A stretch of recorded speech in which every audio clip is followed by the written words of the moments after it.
বড় ভাই কেউ বাঁচাও ভাই। এ আমার বাপ আমার মানে সবারই সামনে ভাই আমার বেয়াদবি করছি ভাই। যেখানে যাচ্ছি আমার দুটো বদনাম না করিয়া ঘুম আসছে না। সব জায়গাতে শুধু আমার বদনাম করছে। সেদিন আমার ঘরে দুটো কুটুম এসছে। তো বলছি যে আমার বেটাকে কোনো এমন কাজ বলো।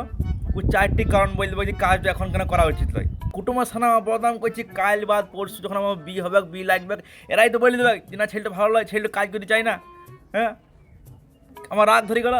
কিন্তু পরে ভাবলাম যে কথাটা কিন্তু আমার বাপ মিঠি বলা নাই। আমি কিন্তু ওই ওই করি। আমার বাপ সেদিন বললাক যে যা উপরে পাঞ্জাবিটা মেলে দিয়ে। আমার সঙ্গে সঙ্গে মাইন্ডে খেলে গেল যে কী বলা যেতে পারে কাজ না করার জন্য। আমি বললাম যে দেখো এখন দুপুর চলছে, রোদে যদি মেলবে তো কিন্তু পাঞ্জাবির রঙটা চটে যাবে। আর বিকেলে এমনিতেও বলি যে ঝড় হবে, তো ঝড়ে যদি পাঞ্জাবি উড়িয়ে তখন আমার বাপ সিঁড়ি চাকরি শুরু করে দিচ্ছে।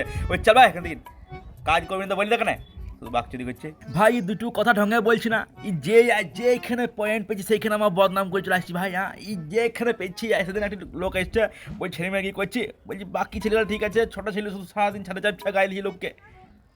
আমি বললাম কমেডি বলে, বলছি কমেডি দিকে গাইলে ভাই। আমি বললাম আমি দিই, বলছি তো তুই দিস তো কোনো গালি বলে কমেডি বলে না। আমি বললাম মানে এই যে ফেমাস হয়ে গেছি আমি, এটি মানতে চাইছি না। এই চাইছি না যে ফেমাস হয়ে যায় আমি। আর ভাই আমার বাপকে কথা তো হারানো দিয়েছি না। একে কিছু বলো তো এই এমন উত্তর দিয়ে চলে আসছি তুমি চুপ করে যাবে। একে হারানো দিয়েছি না, কারণ কি, কারণ ও বাপ বটে আমার। আমি বড় ভাই বটে, আমি এরকম, ও বাপ বটে, বুঝেছি তোমার, ওকে কেমন বটে। তো একদিন হয়েছে কি, আমার বাপ না ও আর নিজের বাপকে না খুব ভালোবাসতো, ঠিক আছে, মানে খুব ভালোবাসতো। তো সবসময় নাম করে যে আমার বাপ যে আমাকে খাইছে, তো ওদিকে আমি আর কী খাইছে এরকম বল, তো কেউ এরকম খাইতে পারে না। আমার বাবা আমার যা খাইছে মিষ্টি হাঁড়ি খুলে দিত আমার সামনে এসে করি। তো আমি ততক্ষণ খেতাম যতক্ষণ আলাম হয়ে যেতাম, ক্লান্ত না হয়ে যেতাম ততক্ষণ খেতাম আমি। এরকম প্রত্যেকবার গল্পটা শুনে আর আমাদের শুনি শুনি কান ভরিয়ে গেছে এই কথাটা শুনি। তারপর আমরা কথাটা ইগনোর করে দিই, এরকম বলে আর আমরা এরকম ডাম করে দিই যে উপর হাওয়া পেরিয়ে যায়। তো কথাটা আমরা কেয়ার করি না যে হ্যাঁ ভালো ভালোবাসা তো বাসে কী আছে।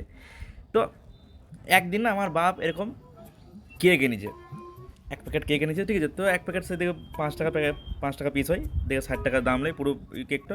তো ওরকম না কেক এনেছে এক বড়ো প্যাকেটে। তো বড়ো প্যাকেটে আমরা এনেছি আর আমি 4টি খেয়ে নিয়েছি। 4টি খেয়ে নিয়েছি আমি। আমি খাবো না, আমি ছোটো ছেলে। তো খেয়ে নিয়েছি আমি 4টি কেক। তো আমার বাপ যখন বিকেলবেলা হয়েছে, তো বিকেলবেলা মাকে বলছে যে হ্যাঁ গো চাটা শুধু খাবো তো একটা কেক দাও। বুঝে এই নাও। বলছে আর্ধেক কেক রোটো মানে আর্ধেক লাইন শেষ হয়ে গেছে। তোমার বাবা বলছে হ্যাঁ গো তোমার সুগার হয়েছে, তুমি কেক খেয়ে নিছো। বলছি আমি কেন খাবো, জয় খেয়েছে। জয়, আমি বললাম এবারে দেখো খাওয়া খেয়ে নিয়েছি, কেউ যদি তুলনা দেয় না খুব খারাপই লাগে, খুব পেস্টি লাগে ভাই, যে এরকম করে তুলনা দিয়েছি। তো খেয়ে নিয়েছি ভালো হয়েছে। তোমাকে বলছি যে আরে খাওয়ার জন্যে এনেছি, তা বলি তুই 4টি খেয়ে নিবি এক নিঃশ্বাসে। আমার না ব্যাজ যদি ফেলেছি যে এরকম বলবে আমাকে। হ্যাঁ, আমি তখন টেকনিক ইউজ করলাম যে দেখো আমার বাপের থেকে তোমার বাপ বেশি ভালো। আমার বলছি হ্যাঁ, হ্যাঁ অন্তত ও বলছো না, মানে খেয়ে খেয়ে তুমি যখন আলামারা হয়ে যেত মিষ্টি, তখন ও বলছো না যে ভাই এবারে ছেড়ে দে। আর আমি 4টি কেক খেয়ে নিলাম তো তোমার গোষ্ঠী উদ্ধার হয়ে গেলো। আমার তখন চুপ করে দিয়েছি। আমি আমার তাহলে এইখানে যখন জিতে গিয়ে যখন গেছি তখন আরেকটা তাহলে বলি দিই, আমি আরেক গোল তাহলে দিয়েই দিই আমি। তা আমার মন বলছে কি আমি আরেকটি গোল কি দিয়ে দেবো, আরেকবার কি চুপ করে দেবো ওকে। তো আমার বাঁ ধারা শয়তান বলছি দিয়েই দে। তো আমি বললাম যে এই যে তুমি যে আমাকে বলো যে তোমার বাপ খুব ভালো, তো আমাকে তো আমার ছেলেকে বলতে হবে যে আমার বাপ খুব ভালো ছিল, খুব খাইছে আমাকে। কী করে বলবে তুমি, তুমি 4টি কেক নিয়ে ঝগড়া করছো।